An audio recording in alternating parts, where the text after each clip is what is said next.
Now, after what was the most destructive night in weeks, we're hearing from downtown business owners, including the owner of the cafe that was shot at last night. Fox 12's AUDREY WEIL joins us live downtown with a look at the cleanup efforts. Well, we're just across the street from Heroes American Cafe right now. I'll give you a look. It is still partially boarded up tonight after police say someone fired 2 shots through the windows during the riot last night. And other businesses who boarded up as a precaution months ago are still dealing with the overall impact of continued violence. Looting is one thing, shooting's another thing. With bullet holes straight through the windows and into the back wall, Heroes American Cafe owner John Jackson determinedly reopened for business.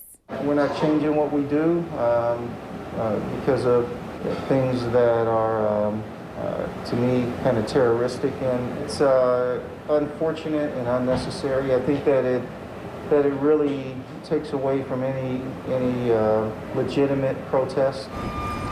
Jackson says he got a phone call last week threatening him and his restaurant. He thought they were in a safe location near Portland State, separate from some of the specific spots that have seen recent protests and riots. But Sunday night, his cafe was one target in what police outlined as a path of criminal destruction. What started as a gathering called Indigenous Peoples' Day of Rage in the South Park blocks ended in toppled statues, smashed windows, and multiple damaged businesses. The kind of violence that's put many business owners on edge for 5 months. Totally ridiculous why they would do something like that. James Louie is one of the owners of Huber's Cafe, famed as Portland's oldest restaurant. They haven't been targeted but boarded up as a precaution months ago and have still felt the impact. A lot of people are afraid to come downtown because they don't want to get caught up in a protest march. They don't want to get their vehicle vandalized, and they're wondering if it's safe. He says he knows the city is in a tough spot balancing enforcing the law and upholding First Amendment rights, but the violence is not okay. The mayor, the city council, they need to step up, and also the district attorney.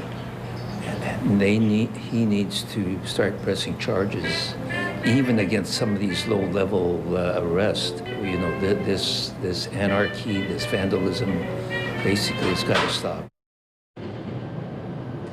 And today, the mayor said when it comes to the long-term trend of these protests, the energy seems to be dying down, but that every once in a while there's a flashpoint like what we saw last night. And he says that the overall strategy here is condemning violence, engaging the community, containing and de-escalating violence, making targeted arrests, and holding people accountable.